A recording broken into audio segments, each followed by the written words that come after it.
ಹರೇ ಕೃಷ್ಣ. ನಮಸ್ತೆ ಸ್ನೇಹಿತರೆ, welcome back to my YouTube channel. ಈ ಥರ ಒಂದು ಮಶ್ರೂಮ್ ಗ್ರೇವಿನ ಹೋಟ್ಲು ಸ್ಟೈಲಲ್ಲಿ ಮಾಡ್ಕೊಂಡು ತಿಂದರೆ ಏನು ಸೂಪರಾಗಿರುತ್ತೆ ಗೊತ್ತಾ.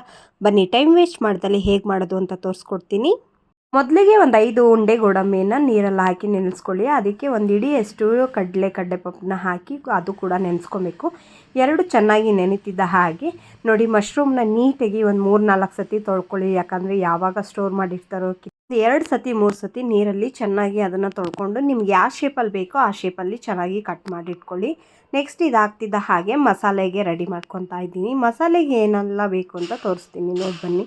ಮಸಾಲೆಗೆ ಶುಂಠಿ, ಬೆಳ್ಳುಳ್ಳಿ, ಕಾಯಿ ತುರಿ, ನಿಮಗೆ ಒಂದು ಅರ್ಧ ಹೋಳಿಗಿಂತ ಕಮ್ಮಿ ಕಾಯಿ ತುರಿ ಆದರೆ ಸಾಕು.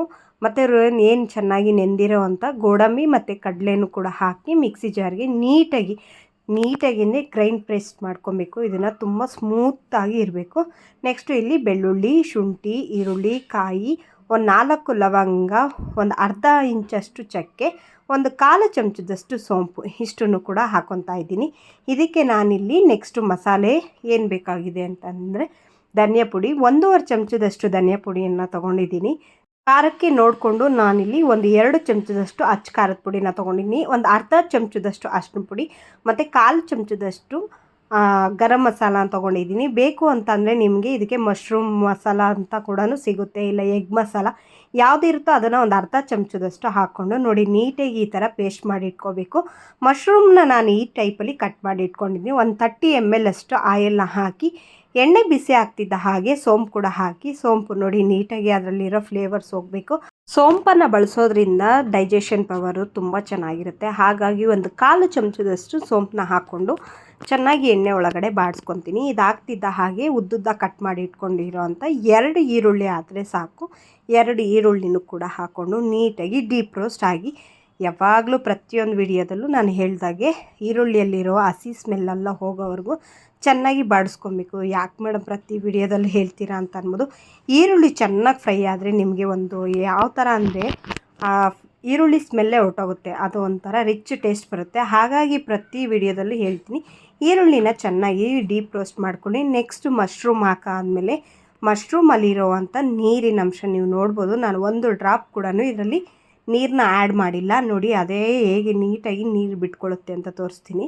ಒಂದು ರುಚಿಗೆ ತಕ್ಕಷ್ಟು ಉಪ್ಪನ್ನು ಕೂಡ ಹಾಕ್ಕೊಂಡು, ಯಾಕಂದರೆ ಸ್ವಲ್ಪ ಬೇಗ ಬೇಯಲಿ ಅಂತ ನಾನು ಉಪ್ಪನ್ನು ಆ್ಯಡ್ ಮಾಡ್ಕೊತಾ ಇದ್ದೀನಿ. ನೋಡಿ, ಉಪ್ಪು ಹಾಕಿದ ತಕ್ಷಣವೇ ಟೊಮೊಟೊ ಕೂಡ ಹಾಕ್ಕೊತಾ ಇದ್ದೀನಿ. ಟೊಮೊಟೊ ಹಾಕಿ ಒಂದು 2-3 ನಿಮಿಷ ಚೆನ್ನಾಗಿ ಇದನ್ನು ಬಾಡಿಸ್ಕೊಬೇಕು. ಯಾಕಂದರೆ ಮಶ್ರೂಮಲ್ಲಿರುವಂಥ ನೀರಿನ ಅಂಶ ಎಲ್ಲ ಹೋಗಬೇಕು. ನೋಡಿ ಅದು ಬಿಟ್ಕೊತಾ ಇದ್ದೀನಿ. ನೋಡಿ ಟೊಮೊಟೊ ಮತ್ತು ಏನು ಈರುಳ್ಳಿ ಮಶ್ರೂಮ್ ಇದೆಯಲ್ಲ ಅದರಲ್ಲಿರೋ ಅಂಥ ನೀರಿನ ಅಂಶ ಪೂರ್ತಿ ಹೋಗ್ಬೋದು. ನಾನು ಒಂದು 2-3 ನಿಮಿಷ ಬೇಯಲಿ ಅಂತ ಅಂದು ಕ್ಯಾಪ್ ಮುಚ್ಚಿ ಇಟ್ಟಿದ್ದೆ. ನೋಡಿ ನೀಟಾಗಿ ಅದರಲ್ಲಿರೋ ನೀರಿನ ಅಂಶ ಎಲ್ಲ ಕಮ್ಮಿ ಆಗ್ತಾ ಬರ್ತಾ ಇದೆ. ಯಾಕಂದರೆ ಅದರಲ್ಲಿ ಅದೇ ನಿಮಗೆ ಗ್ರೇವಿಗೆ ಒಂದು ಚೆನ್ನಾಗಿರೋ ಟೇಸ್ಟ್ ಬರಬೇಕು ಅಂತಂದರೆ ಮಶ್ರೂಮಲ್ಲಿರೋ ಅಂಥ ನೀರಿನ ಅಂಶ ಎಲ್ಲ ಬಿಟ್ಕೊಂಡು ಮತ್ತು ಟೊಮೊಟೊ ಅದೆಲ್ಲ ಚೆನ್ನಾಗಿ ರೋಸ್ಟ್ ಆಗ್ತಿದ್ದ ಹಾಗೆ ಏನು ರುಬ್ಬಿರ್ತೀರಲ್ಲ ಆ ಮಸಾಲೆನೂ ಕೂಡ ಹಾಕ್ಕೊಂಡು ಮಿಕ್ಸ್ ಮಾಡ್ಕೊತಾ ಬನ್ನಿ. ಗೋಡಂಬಿ ಮತ್ತು ಕಡಲೆನ ನಾವು ಮಿಕ್ಸಿ ಜಾರ್ಗೆ ಹಾಕ್ಕೊಂಡು ಗ್ರೈಂಡ್ ಮಾಡ್ಕೊಂಡಿರೋದ್ರಿಂದ ಮತ್ತು ತಿಕ್ ಪೇಸ್ಟ್ ಬರುತ್ತೆ. ಕೆಲವರು ಇದಕ್ಕೆ ಗಟ್ಟಿ ಬರಲಿ ಅಂತಂದು ಜಾಸ್ತಿ ಕಾಯನ್ನು ಯೂಸ್ ಮಾಡ್ಕೊತಾರೆ. ನಾನಿಲ್ಲಿ ಜಾಸ್ತಿ ಕಾಯನ್ನು ಯೂಸ್ ಮಾಡ್ಕೊಂಡಿಲ್ಲ. ಗೋಡಂಬಿ ಮತ್ತು ಕಡಲೆ ಹಾಕ್ಕೊಂಡಿರೋದ್ರಿಂದ ಗಟ್ಟಿಗೆ ಬರುತ್ತೆ. ನಿಮಗೇನು ಹೋಟೆಲಲ್ಲಿ ಆ ಟೈಪ್ ಕೊಡ್ತಾರಲ್ಲ ಆ ಸ್ಟೈಲಲ್ಲೇ ಇದು ಕೂಡ ಇರುತ್ತೆ. ತುಂಬ ರಿಚ್ ಟೇಸ್ಟ್ ಕೊಡುತ್ತೆ. ಹಾಗಾಗಿ ಬೇಕು ಅಂದರೆ ನೀವು ಇದಕ್ಕೆ ಏನು ನಾನು ಹೇಳೋದ್ನಲ್ಲ ಮೊದಲೇದಾಗಿ ಪನ್ನೀರ್ ಮಸಾಲ ಅಂತ ಸಿಗುತ್ತೆ, ಇಲ್ಲ ಮಶ್ರೂಮ್ ಮಸಾಲ ಅಂತಲೇ ಸಿಗುತ್ತೆ, ಇಲ್ಲ ಎಗ್ ಮಸಾಲ ಯಾವುದಿದ್ರೂ ಓಕೆ. ನಿಮ್ಮ ಮನೇಲಿ ಮಸಾಲೆ ಜಾಸ್ತಿ ತಿಂತಾರೆ ಅಂತಂದರೆ ಒಂದು ಅರ್ಧ ಚಮಚದಷ್ಟು ನೀವು ಅದಕ್ಕೆ ಆ್ಯಡ್ ಮಾಡ್ಕೊಬೋದು. ನೋಡಿ ನಾನಿಲ್ಲಿ ಕ್ಯಾಪ್ ಮುಚ್ಚಿಟ್ಟಿದ್ದೀನಿ. ಎಣ್ಣೆ ಬಿಡೋವರೆಗೂ, ಇದರೊಳಗಿರೋ ಅಂಥ ಎಣ್ಣೆ ಬಿಡೋವರೆಗೂ ಒಂದು 2-3 ನಿಮಿಷ ಇಲ್ಲಾಂದರೆ 5 ನಿಮಿಷ ಬೇಯೋದಕ್ಕೆ ಬಿಡಿ. ಲಾಸ್ಟಿಗೆ ಇನ್ನೇನು ಇಳಿಸ್ತೀವಿ ಅನ್ನೋ ಹಾಗೆ ನಾನಿಲ್ಲೊಂದು 1/4 ಲೋಟದಷ್ಟು ಮೊಸರನ್ನ ಹಾಕ್ತಾಯಿದ್ದೀನಿ. ಮೊಸರು ಹಾಕೋದ್ರಿಂದ ತುಂಬ ಚೆನ್ನಾಗಿರುತ್ತೆ. ಹಾಗಾಗಿ ಟೇಸ್ಟ್ ನೋಡಿ ಉಪ್ಪು ಖಾರ ಏನಾದರೂ ಬೇಕಾ ಅಂತಂದರೆ ಆ್ಯಡ್ ಮಾಡ್ಕೊಬೋದು, ಇಲ್ಲಾಂದರೆ ಓಕೆ. ಲಾಸ್ಟಿಗೆ ಗಾರ್ನಿಷ್ಗೋಸ್ಕರ ಒಂದು ಪಿಂಚಷ್ಟು ನಾನಿಲ್ಲಿ ಕಸೂರಿ ಮೇಥಿನ ಗಾರ್ನಿಷ್ಗೆ ಹಾಕ್ಬಿಟ್ಟು ಒಂದು 2 ನಿಮಿಷ ಬೇಯಲಿ ಅಂತ ಬಿಡ್ತೇನೆ. ನೋಡಿ ಮಶ್ರೂಮ್ ಏನು ಗ್ರೇವಿ ರೆಡಿ ಆಗಿಬಿಟ್ಟಿದೆ. ನೀವು ಕೂಡ ಇದೇ ಥರ ಮನೆಯಲ್ಲಿ ಮಾಡ್ಕೊತೀನಿ. ಮುಂದಿನ ವಿಡಿಯೋಗೋಸ್ಕರ ವೆಯ್ಟ್ ಮಾಡ್ತೀರಿ. Thank you.